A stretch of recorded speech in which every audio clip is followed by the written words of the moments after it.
Morning, everybody. Paul's Path here, which Paul's Path just means the path of Alcoholics Anonymous. Rarely have we seen a person fail. Thoroughly followed the path, and I think I followed the path, and you got to continue to follow the path. So if I stop following the path tomorrow, I could be drunk in a couple of months. Who knows? Maybe days. But so that's why we call it Paul's Path. But anyway, what's after step 3? Step 4. Okay. The thing I'm going to kind of wing it a little bit here. I'm going to wing it a little bit here because we don't talk about it too much. But everybody talks about step 4 is doing an inventory, which it is. It's an inventory. The inventory is on page, it's on 65, right? And step 4 is basically, making it, basically make an inventory, okay? It's making searching a fearless moral inventory of ourselves, right? So we're going to write down all this stuff, and we're going to get down to cause and conditions. Nowhere in the book does it say secrets. Okay, people say you got to get them secrets out. There's nowhere in this book does it say you have to write down secrets. You can write them down. You can let your sponsor know, but this is not about a bunch of secrets. This is about resentments and fear and sex inventory and writing down your resentments and writing down what caused them, and then looking at your part in step column 3, which is just basically, did it hit my sex instincts? Did it hit my social instincts? Did it hit my pocketbook, right? Did it hit my security instincts, emotional and financial? You can't have a resentment unless one set of instincts is hit. Did somebody embarrass me in front of a girl? Did somebody take my money? Did the boss give me a demotion? Social instincts. Did somebody put me down in front of a meeting? Sex instincts, right? We all know about those, right? Did the girl break up with me? There's a, for instance, like page 70 says, if sex becomes troublesome, we throw ourselves harder into helping others. So we do an inventory. Everybody's talking about doing the inventory, right? So we do it. We do this inventory, write everything down. We just come up with this stuff. But what about the solution that's in step 4?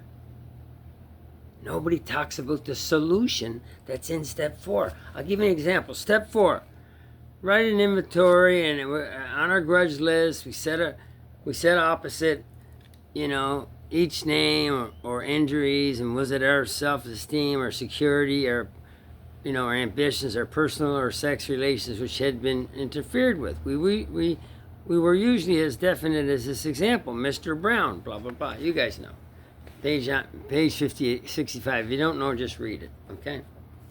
Now, what we never talk about is the solution. How do we get rid of resentments? It doesn't say make an inventory and get rid of our resentments, but look at how powerful this is. Check this out, just on resentments alone, and then I'll do fear. Okay. This was our course. This is how we get rid of resentments. It's in step 4. It's not in step 11. It's in step 4. How do we get rid of resentments? This was our course. We realized that the people who wronged us were perhaps spiritually sick. Though we did not like their symptoms, right? What they were doing, what they were saying, and and the way they disturbed us, they, like ourselves, I know I'm sick, I'm spiritually sick, I'm an alcoholic. They like ourselves were sick too. So we asked God, this is a solution to this. We asked God to help us show them the same tolerance, pity, and patience that we would cheerfully grant a sick friend. When a person offended, we said to ourselves, this is a sick man. How can I be helpful to him? God save me from being angry. Thy will be done. That's a solution. And that's something. In an inventory, every time we're doing an inventory, everybody talks about the solution, because when you get to step 10 and you're going to look at resentments again, you have to remember this stuff, man. We're dealing with a sick person. We got to pray for patience, tolerance, and pity for this person. It's not just about putting their name down, okay? We avoid retaliation or argument. We wouldn't treat sick people that way. You guys can read that. Referring to our list again, putting out of our minds the wrong. This is on page 67. Putting out of the wrongs others had done, we resolutely look for our own mistakes. Okay? Where had we been selfish? This is column 4. Where have we been dishonest? Where have we been self-seeking and frightened? Though a situation had not been entirely your fault, we tried to disregard the other person involved entirely. When we were to blame, the inventory was ours, not the other man's. When we saw our faults, we listed them. Column 4. We listed them. We placed them before us in black and white. We admitted our wrongs honestly and were willing to set these matters straight. What a powerful page for just something that's just supposed to be a list of resentments.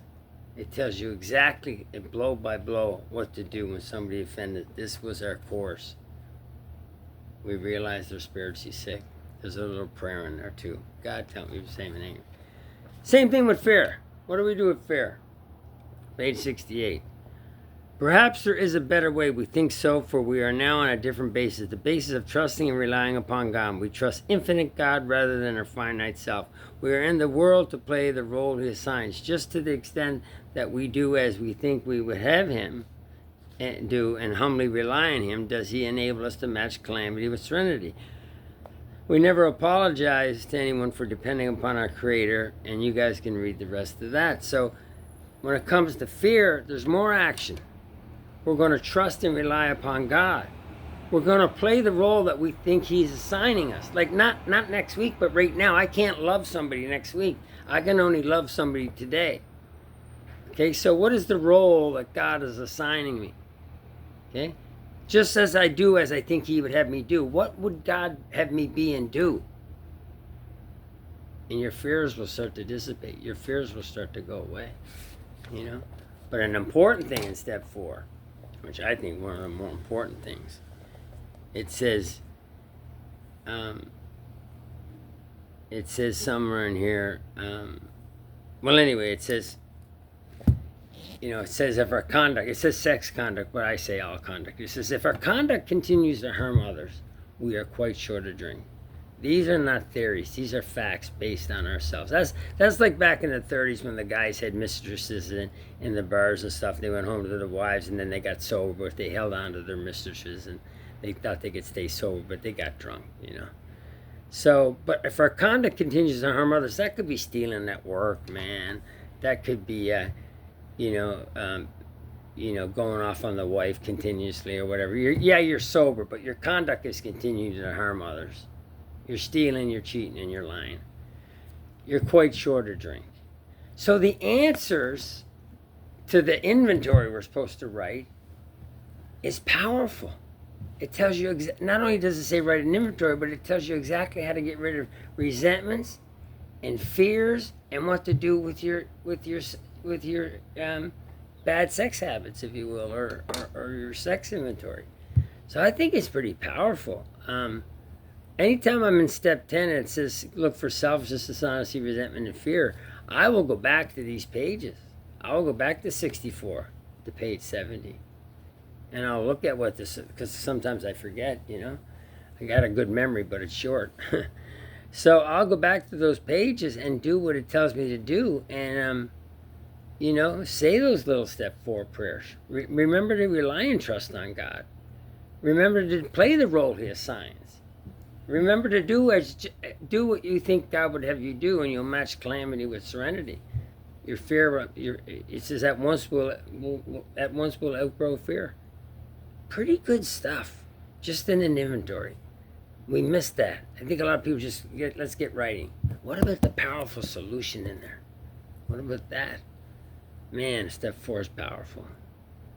Anyway, I know I went long, but man, I don't even care. That one's so important. You guys, if you're new and stuff, man, we got an answer for fears on 68. We got an answer for resentments on the bottom of 66. 69 and 70 will tell you what to do with not your sex, but your sex relationships. It could be an ex-wife in family court or something, but it tells you. And if your sex does become troublesome, you throw yourself harder into helping other guys. We pray for their needs instead of, acting out, if you will, right? So anyway, that's step 4. Very powerful. Hope you got a lot out of it. I'm going to have another great day. I did have a great day yesterday. And I'll talk to you guys later. And I love y'all.